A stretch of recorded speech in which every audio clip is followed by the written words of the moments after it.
cómo se resolvían los ejercicios de la autoevaluación, ¿sí? Entonces, para eso vamos a compartir la pantalla.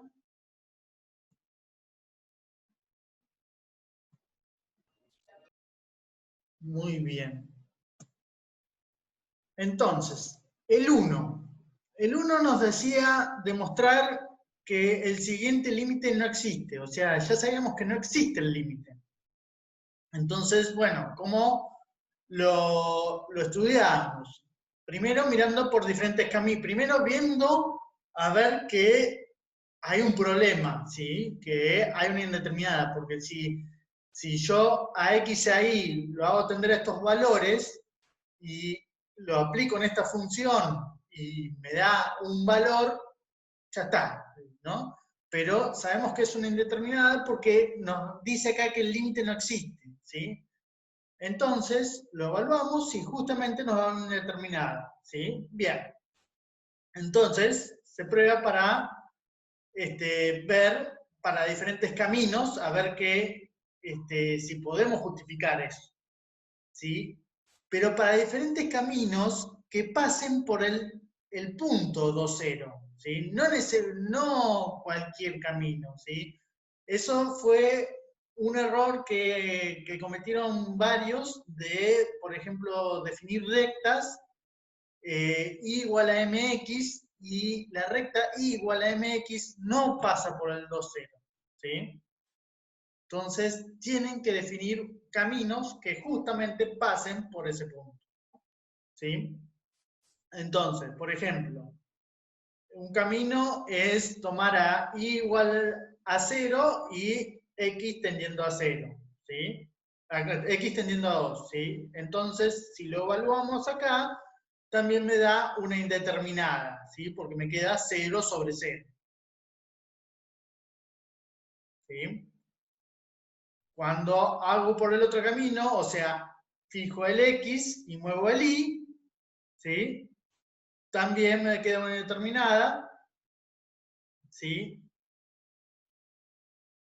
Y entonces vamos a probar por otros caminos, ¿sí? Por cualquier recta, ¿sí? Pero cualquier recta que pase por el punto 2,0. ¿Y cómo hago eso? Y yo tengo la ecuación de la recta con una pendiente que pasa por un punto, que es esta que tenemos acá, ¿sí? Entonces hago y menos 0 igual a m por... Acá me preguntan si la recta era un camino, y la recta es un camino, ¿sí? Pero tiene que pasar por el punto. Por eso definimos la recta de esta forma, ¿sí? Y entonces, al definir la recta de esta forma, y va a tener esta forma mx menos 2m, al reemplazarlo, ¿sí? Y haciendo pasos algebraicos,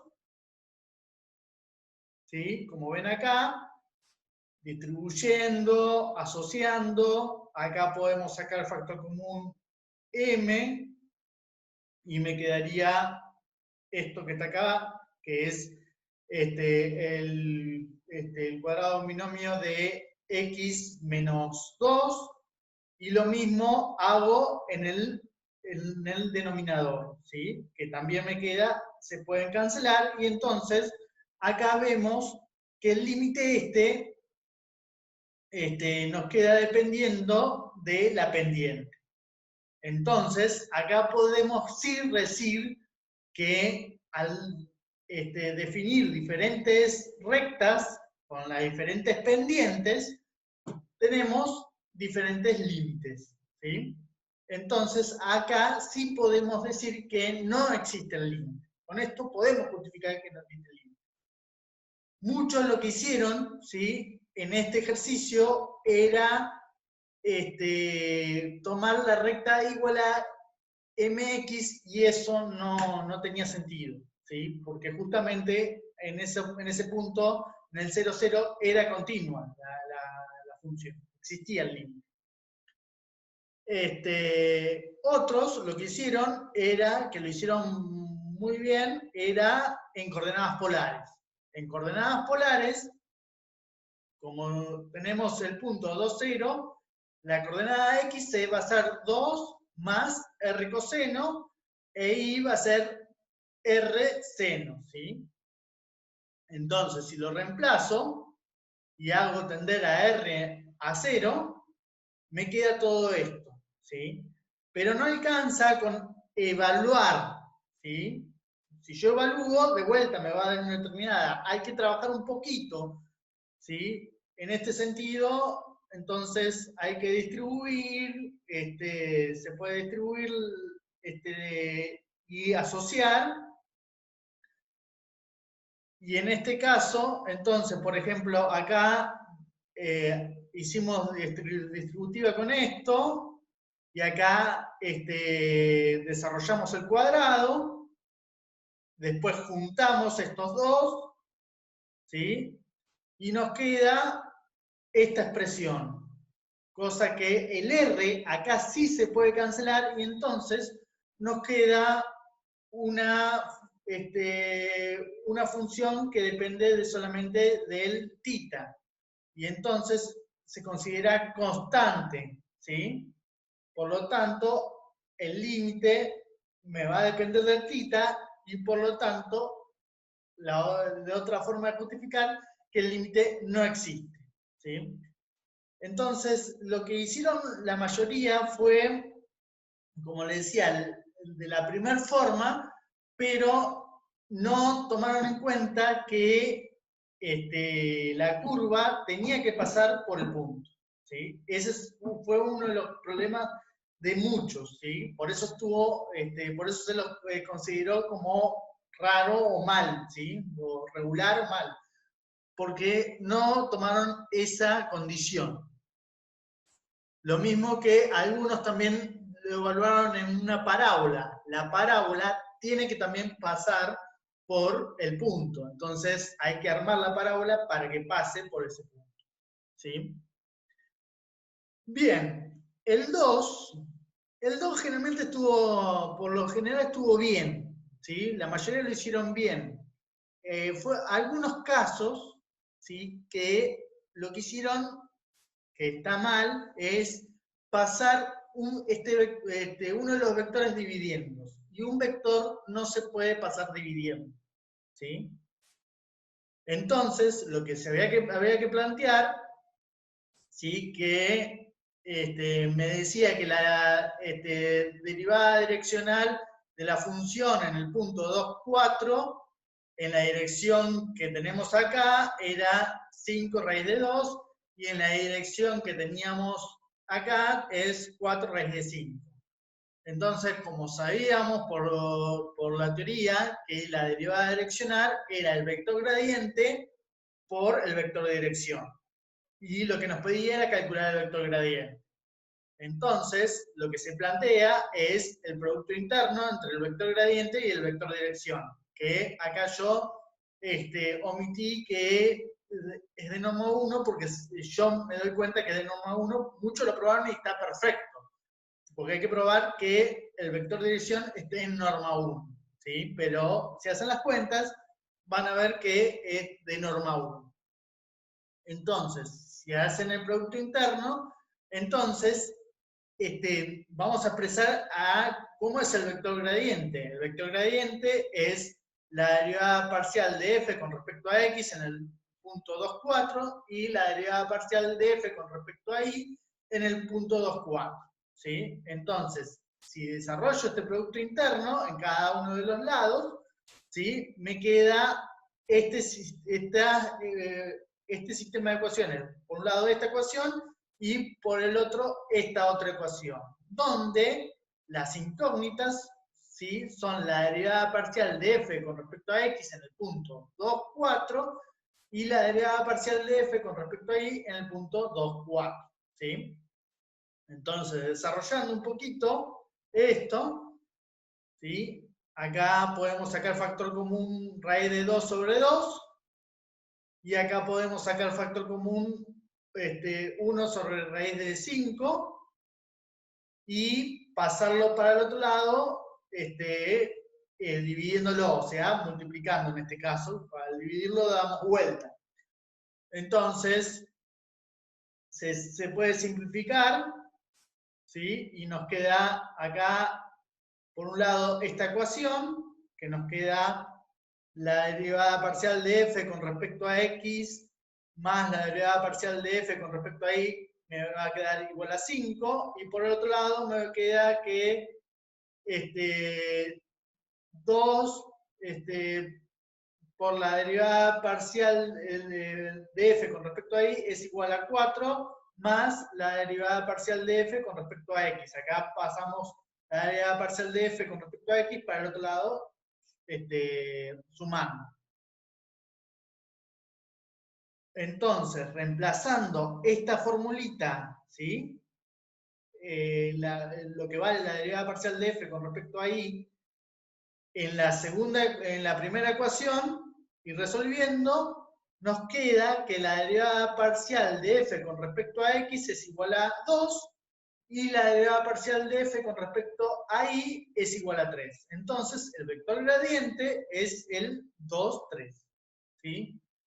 O sea, por lo general, este ejercicio, lo que lo resolvieron bien, salvo 2 o 3 personas que, como les repito, es un error típico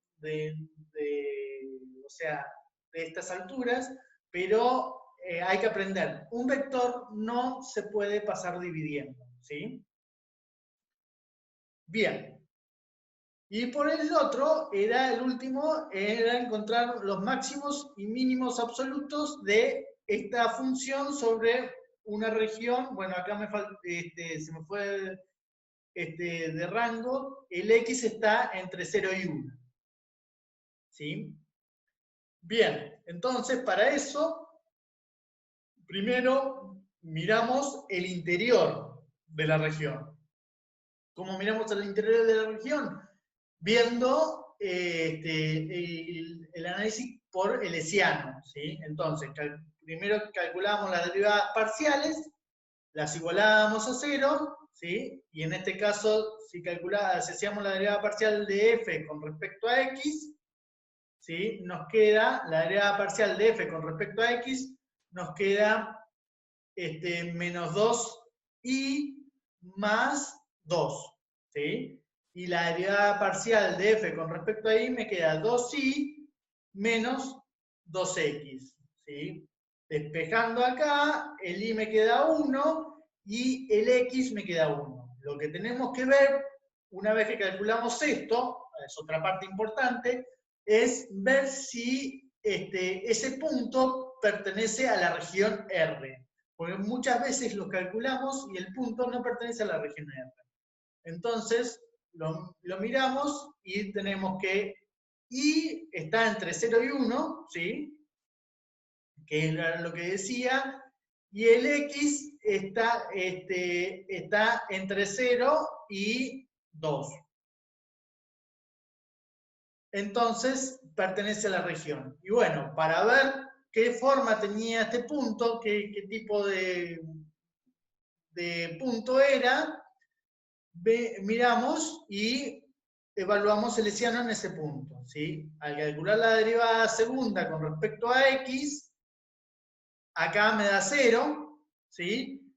Y la derivada segunda con respecto a y me da 2, y la derivada cruzada me va a dar menos 2, ¿sí? Y reemplazando la formulita de la hessiano, me queda que el hessiano es igual a menos 4. Por lo tanto, el 1, 1 es puntosilla. ¿Sí? Entonces, ahora hay que analizar los bordes. Para eso, graficamos la región y nos da una cosa así. ¿Sí?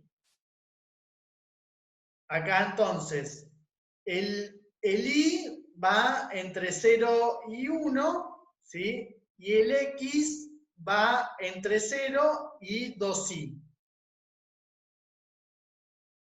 Entonces, lo que tenemos son tres curvas. Primero, L1, que es x igual a 2i, que es este borde, ¿sí? con I entre 0 y 1. Después tenemos este otro borde, que es cuando I es igual a 1 y X está entre 0 y 2. Y por último tenemos este otro borde, que es X igual a 0 e Y entre 0 y 1. ¿Sí? Bien, entonces, para analizar los bordes, no solamente basta con estudiar la derivada o estudiar los extremos. Hay que hacer ambas cosas, ¿sí? Hay que hacer la derivada y los extremos, o analizar cómo es la función en ese intervalo, ¿sí? ¿Por qué? Porque muchos lo que hacían era calcular, tenían los bordes y calculaban los extremos de los bordes, este y este. Y, por ejemplo, en este borde, en este punto y en este punto, y así. Y no alcanza con eso. ¿Por qué? Porque entre medio puede haber puntos que sean máximos o mínimos. Entonces hay que analizar todo, ¿sí? Y otros lo que hacían era estudiar la derivada, ¿sí? Y no alcanza con estudiar la derivada tampoco, porque con la derivada vamos a encontrar algún punto máximo o mínimo, pero también tenemos que fijarnos en los extremos. Entonces, para estudiar los bordes hay que fijarse en la derivada y los extremos. ¿Sí? Bien, o analizar cómo es la curva, como hicimos en muchos casos, por ejemplo, en la teoría. Por ejemplo, en el L1, ¿sí? Cuando x es igual a 2i, todo esto me queda en función de i, y es una parábola con las ramas hacia abajo. Si vemos acá, ¿sí? Y factorizamos, es una parábola con las ramas hacia abajo, sí, con las ramas hacia abajo, y que tienen las raíces en el 0 y 4 tercios. ¿Sí? Si ustedes factorizan o hacen la resolvente, le va a dar que una raíz es el 0 y la otra es el 4 tercios. ¿Sí? Pero ¿qué pasa? Al 4 tercios no llega nunca porque I está entre 0 y 1. ¿Sí? A 0 sí llega, pero a 4 tercios no. Entonces, como sabemos, una parábola que es una cosa así, ¿sí? Tiene los mínimos en los extremos y los máximos el máximo en el vértice. Pero bueno, hay que calcular el vértice. Entonces, uno puede calcular el vértice sabiendo que es B sobre 2A, ¿sí? Y entonces, lo que tenemos es, de vuelta, que es una parábola, como decía acá, es una parábola con las ramas hacia abajo, con las raíces en i igual a 0 y 4 tercios, ¿sí? Y el vértice está en el punto 2, 3, ¿sí? Entonces, la curva resultante es una parábola y tiene vértice, tiene el máximo en el cuando i es igual a 2, 3, o sea, tenemos 4 tercios, 2 tercios, que me queda el valor 4 tercios, ¿sí? Y máximos, y mínimos, una en el 0, que es una raíz, y la otra, como no llega al 4 tercios, es el punto más extremo, que es cuando i es igual a 1, que es igual, cuando x es igual a 2, e y es igual a 1, que me da 1, ¿sí? Entonces, tiene un mínimo en el 0, 0, que es igual a 0, otro mínimo en el punto 2, 1, que es igual a 1, y un máximo en el punto 4 tercios, 2 tercios, que me da 4 tercios. O sea, en la gráfica, como vemos, acá tiene un mínimo acá que me da 0, otro mínimo acá que me da 1 y un máximo por acá, ¿sí? Que me da 4/3.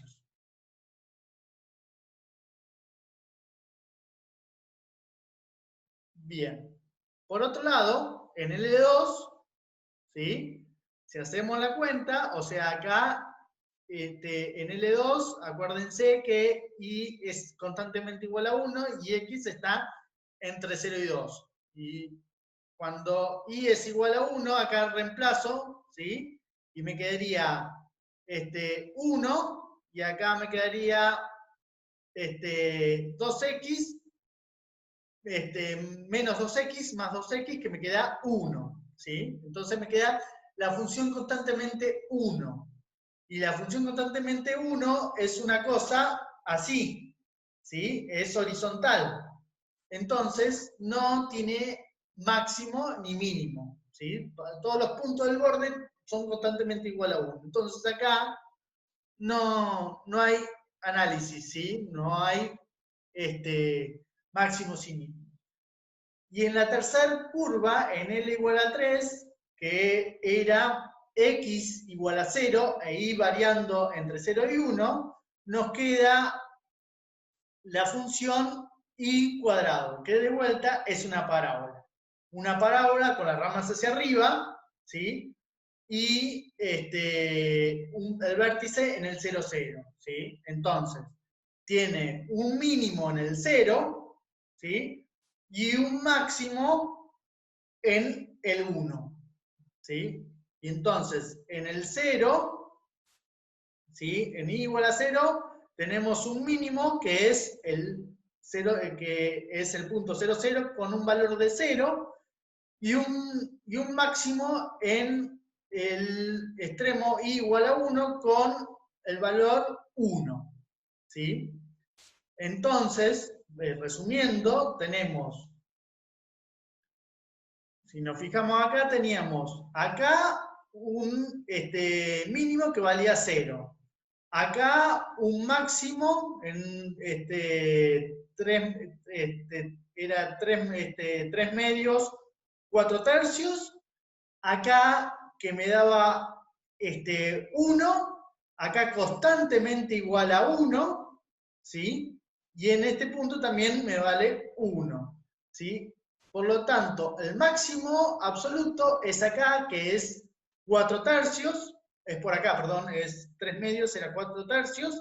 Acá, ¿sí? Hay un máximo absoluto que es 4/3, y el mínimo está acá, que la imagen es el 0, ¿sí? Me da 0, ¿sí? A ver, no me fijé, hay alguien que escribió en el chat, vamos a ver.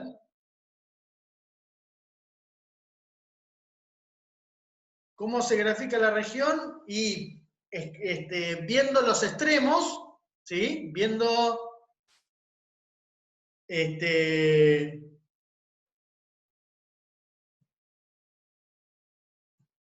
viendo cómo es los extremos de la región, ¿sí? Entonces, si vos te fijás en la región, acá X está entre 0 y 2i. Entonces, X igual a 0 es acá, ¿sí? Esta recta que tengo acá. Y grafico cuando vale la igualdad X igual a 2i, que es esta recta que tenemos acá, ¿sí? Y por otro lado, el I está entre 0 y 1, ¿sí? Y entonces, esta región me queda limitada por dos partes, pero tenemos esta curva que me limita, y lo que hacemos es tomar un punto acá adentro y un punto acá afuera, y donde se satisface la ecuación es donde tenemos que pintar, ¿sí? Por otro lado, a ver, vamos a otra pregunta que me decían.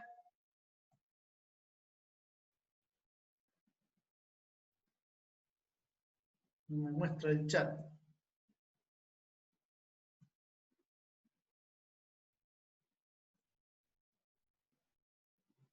Sí, puede haber casos donde no sean rectángulos o cuadrados o triángulos, sí, puede haber. ¿Sí? Incluso en la práctica hay un ejercicio donde está limitado por una circunferencia. ¿Sí?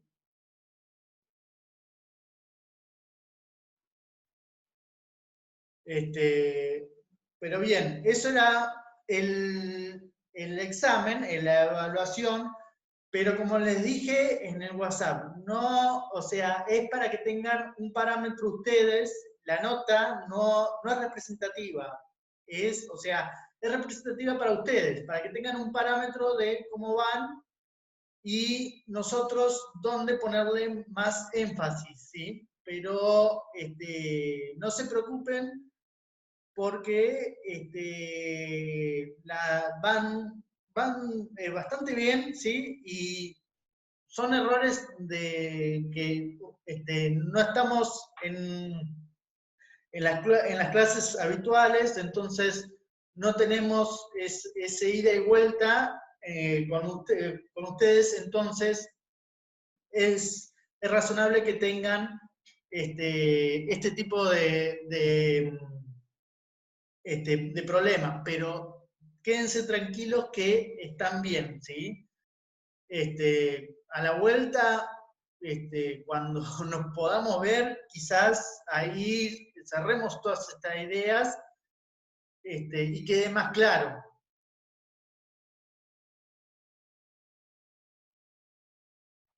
Sí, en el 2023 más o menos. ¿Cómo? Que en el 2023 más o menos, cuando volvamos a vernos. Sí, sí. Más o menos. Pero, ¿quedó claro? ¿Tienen alguna otra duda?